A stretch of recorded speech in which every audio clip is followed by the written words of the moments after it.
What up, players? This your boy Mantis, and today I've got some cranked gameplay on the map Freight.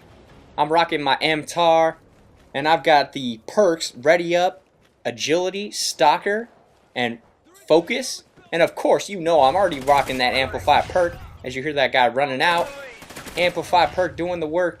But all I gotta say is cranked using an SMG is absolutely amazing. I mean, I already love running around in regular game modes with some, you know, agility with the TAR or one of the SMG classes. But man, when you get cranked in this game type with a SMG, it is just absolutely amazing. So as you can see here, I'm just kind of running up the middle, trying to find that spawn.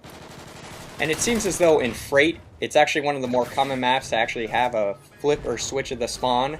So we have to kind of keep our eyes open, make sure these victims stay contained. But it doesn't really matter too much. I enjoy the constant flip and switch, especially in cranked. Everything's always just flying around. I get the wall bang there through the wall, which is always a fun time. I see two victims, but unfortunately they take me out. But in this gameplay, I actually want to talk about something that is pretty important to a lot of players, and that is choosing the right sensitivity.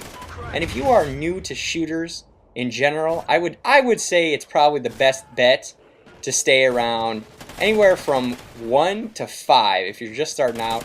And that's, you know, not with a lot of, if you haven't been playing for many years or been used to FPSs, definitely want to start off with that lower sensitivity. It gives you that edge over your opponents, and that way you don't have to worry about your accuracy when you're in the midst of heavy gunfights, which happens quite regularly in COD, as we all know. But if you're ever interested in switching to games like Halo, you know, trying out Halo 4 with Halo 5 coming out on the Xbox One, definitely go for a lower sensitivity in that game. That game is even more about the slower sensitivity because all your shots have to register. Whereas COD is more of a twitch shooter. I actually play on 20 sensitivity in this game, and or whatever the highest one is. It might be 15, it might be 20, but I choose to play on that just because it's what I've always done. I was a sniper in MW2 and MW3. And so I always wanted to have the edge on my opponent when it came to drag scoping, quick scoping.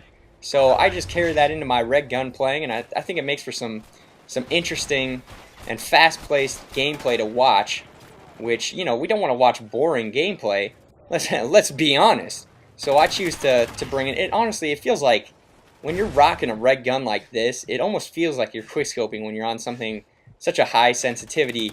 And even for shots like that, like a long range, you definitely have to slow it down a little bit. But if you watch me when I'm coming up into engagements with people, I really tend to it's a quick drag right to them into the next victim. So all those double kills or triple kills that I may end up getting during the game, it's pretty easy to do when you're rocking that highest sensitivity. It does take some time to get used to, but if that's something you want to try out, then I definitely suggest it. It's a lot of fun, and it makes COD a lot more enjoyable than the regular just sit there and camp in a corner style, as we're all used to seeing.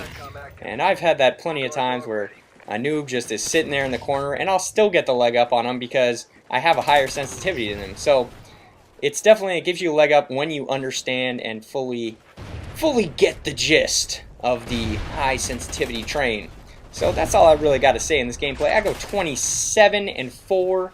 And it was a pretty quick game. I think it was about 3 minutes. So I hope you enjoyed. And other than that, leave a like, favorite, comment, or subscribe if you enjoyed. And I hope you have a great rest of the day. Peace.